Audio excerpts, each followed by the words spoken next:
معاذ نے اس کا ہاتھ پکڑ کر آگے بڑھا۔ منال کھنچتی چلی آئی۔ کمرے میں آ کر غور کیا تو اب تک منال کا ہاتھ اس کے ہاتھ میں تھا۔ پاگل لڑکی، میرا ہاتھ کیوں پکڑا ہوا ہے؟ وہ اس کا ہاتھ جھٹک کر بولا۔ میں نے کب؟ آپ نے خود ہی میرا ہاتھ پکڑا تھا۔ منال چونک کر بولی۔ وہ بڑی زبان چلنے لگی ہے میڈم کی، وہ بیڈ پر لیٹ کر بولا۔ منال چارپائی پر لیٹ گئی اور کمبل اپنے اوپر تان دی۔ اس کا دل اب تک زور سے دھڑک رہا تھا۔ کتنا اچھا لگ رہا تھا اس کا یوں ہاتھ پکڑ کر چلنا۔ پہلی بار معاذ نے اس کا ہاتھ پکڑا تھا، پہلی بار منال نے اس کا لمس محسوس کیا تھا۔ منال اب کمبل کے نیچے اپنے ہاتھ کو پکڑے مسکرا رہی تھی۔ ایسا ہی کچھ حال معاذ کا بھی تھا، اس نے بھی یہ لمس پہلی بار محسوس کیا تھا۔ معاذ نے اٹھ کر بتی بجھا دی۔ اب وہ کروٹ بدل رہا تھا۔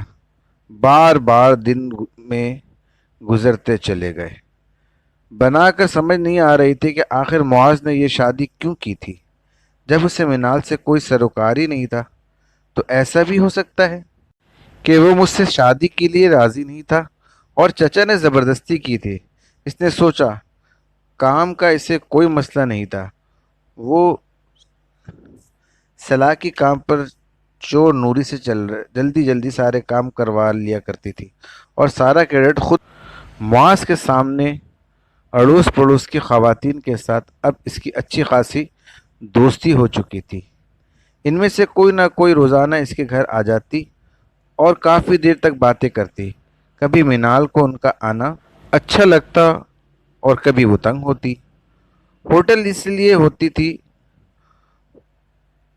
کہ خواتین اس سے معاذ کے متعلق سوالات کرتی تھی جن کا اس کے پاس کوئی جواب نہیں ہوتا تھا۔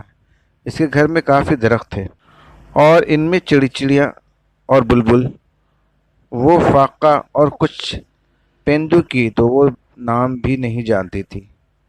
نماز صبح فرش پر گندم کے دانے پر ڈالتا تھا۔ آج تک وہ بول محبت کے نہیں بولے موصوف نے۔ سارا پیار ان چڑیے کووں بلبل پر نچھاور ہو رہا ہے، ان مرغی اور چوزوں پر مہربانی کی جا رہی ہے، مگر 5 فٹ کی یہ لڑکی نظر نہیں آ رہی ہے۔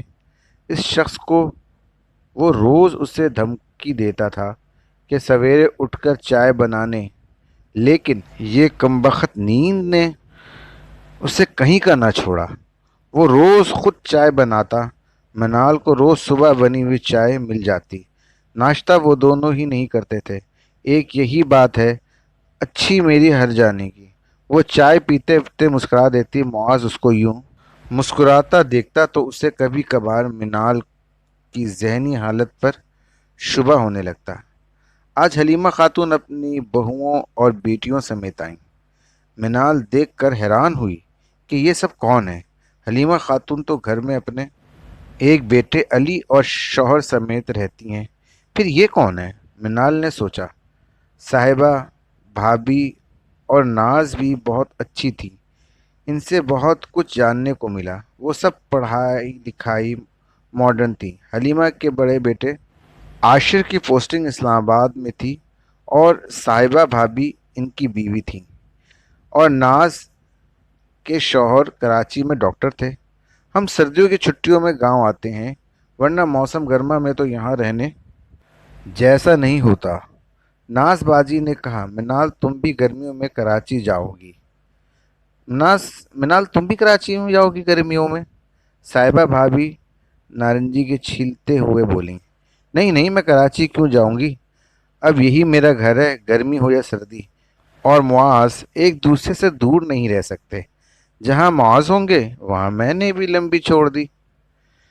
منال ماشاءاللہ لگتا ہے بہت محبت ہے دونوں میں، نازنین جی بولی۔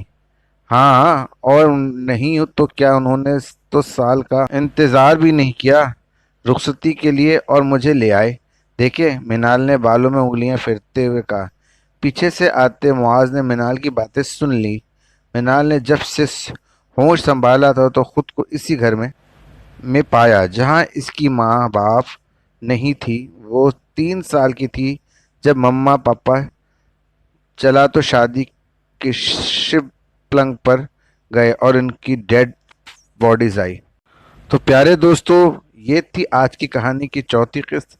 چلیں دوستو، ملتے ہیں اگلی قسط میں، تب تک کے لیے ڈسکور ورلڈ سے عمران احمد کو اجازت نہیں، اللہ حافظ۔